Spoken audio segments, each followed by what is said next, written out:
power, and we will as well. Speaking of that, a matter of common sense and a matter of just basic human dignity, morality, and ethics, we'll be voting at the end of this week on the Born Alive Survivors Protection Act.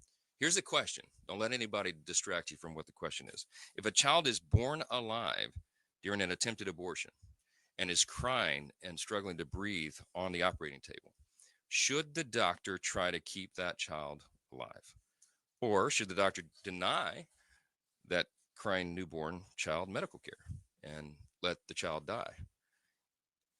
Who could answer that question with the latter response? We're going to give them a chance. It's basic humanity. 210 Democrats voted against that bill in the 118th Congress. And we're going to pose that question to them again to see if they'll do the right thing. I certainly hope so. I hope Democrats stand with common sense. I hope they vote for the bill. I hope they stand with basic human dignity. If they don't, you'll need to ask them why they don't believe that those innocent lives deserve to be protected. That's going to be a tough one. With that, I'll take your questions. Chad.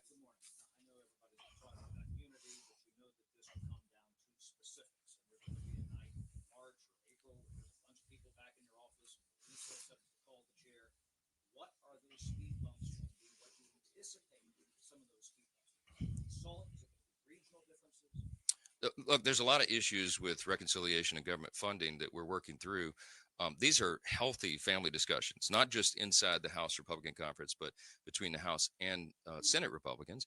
And that dialogue's going very well. The discussions are going very well. People have really deep principles here, and I do as well. We're deeply concerned. Our team is the fiscal responsibility team, and we are worried about the nation's national debt, the unprecedented levels. We're worried about running deficits every year, and we have an opportunity to address that and fix it. Reconciliation is the mechanism by which we can do it most efficiently and effectively. So, having gotten this sort of once in a generation opportunity with unified government, there's a lot of anticipation about what will be in that bill, and there's a lot of discussion, healthy debate right now inside to make it the best possible legislation that we can. So some of those issues you touched on are the things that we're having discussions with. Whip Emmer's having, I don't know, maybe the 20th listening session, work through session in his office this afternoon. We just stood with all the House Republicans, encouraged every member to go and participate in these. I've hosted them. The leaders hosted them. We have conference chairs engaged, and we have leaders of the caucuses inside the conference. This is exactly how the founding fathers anticipated the process would work. They wanted people, legislators with good faith, citizen legislators, to come to Washington, D.C. and bring their principles and bring their preferences and come to the table and work it out amongst themselves. It is a healthy thing. We're excited about it, and it's going very, very well. So stay tuned for the details. They're coming. Manu, Farmer. Republicans have long said you guys back the blue. How do you justifiably say that when Trump just pardoned a bunch of violent January 6 rioters who attacked Capitol Police? And if those rioters come to the Capitol, will you welcome them back here? So look, everybody can describe this however they want. The president has the pardon and commutation authority. It's his decision, and I think what was made clear all along is that peaceful protests and people who engage in that should never be punished. There was a weaponization of the Justice Department. There was a weaponization of the events. The following, the prosecutions that happened after January 6th. It was a terrible time and a terrible chapter in America's history. The president's made his decision. I don't second guess those. And yes, it's kind of my ethos, my worldview. We believe in redemption. We believe in second chances. If you would argue that those people didn't pay a heavy penalty, having been incarcerated and all of that, that's up to you. But the president's made a decision. We move forward. There are better days ahead of us. That's what we're excited about. We're not looking backwards. We're looking forward. Just second.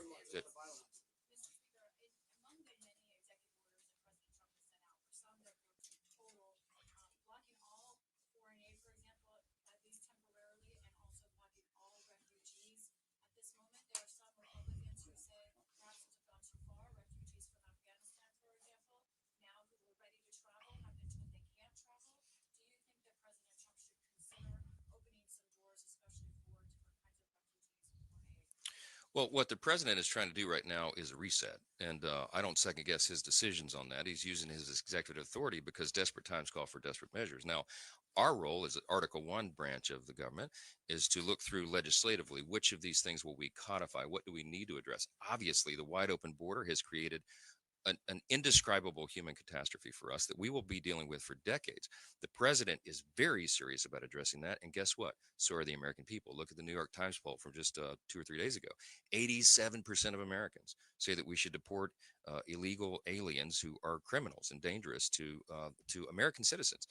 This is, again, common sense. So I think the people are behind the president and his agenda and his priorities, and he's going to make those decisions, and we're going to do our part, and we are going to work together very closely to address all of it. Yes, sir. Second. Do you have any plans, Mr. Speaker, to potentially have any type of congressional action on the pardons that President Biden issued over the last couple of days? It was shocking. I mean, it was shocking what President Biden did on the way out, pardoning his family for more than a decade of whatever activity, any nonviolent offenses. It was breathtaking to us. I don't think that's anything like that's ever been anticipated. And by the way, go look at the tape. 4 years ago, when it was just implied that President Trump might do something similar, they were apoplectic. Joe Biden himself, Adam Schiff, Chuck Schumer. Roll the tape. They all said that would be crazy and unconscionable, and now they're cheering it along. To us, it is disgusting. To us, it probably proves the point, the suspicion that, they call it the Biden crime family. If they weren't the crime family, why do they need pardons, right? Look, there's a lot of attention that's going to be paid to this, and I think that is appropriate, and we will be looking at it as well. So, yeah.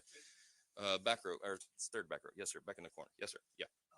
So, as you guys mentioned, President Trump signed a bunch of executive orders Yep. earlier this week. Are Republicans going to be interested in trying to codify those? Yes, I mean, you're going to see our legislative agenda roll out. We're laser focused right now on appropriations and the reconciliation process, but we've got 2 years here. We're going to have 4 years because we're going to grow the majority in the midterm election in 2026. So you'll see all of this. We are working very closely in close coordination with the White House because this is an America First agenda that takes both of those branches of government to work in tandem. And so what he's doing is kickstarting what will ultimately be our legislative agenda, and you're going to begin to see that. The Lake and Riley Act is a perfect example. The president will have that on his desk for signature, and that's the first of many bills that will be addressing all these great problems. So look for that. There'll be a lot of activity in the days ahead. Thank you all for being here. He will, yes.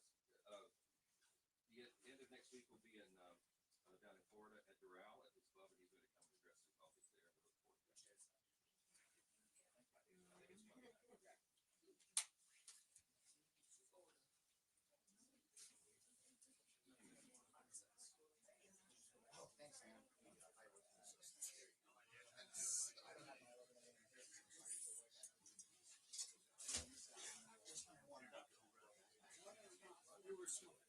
Standing out.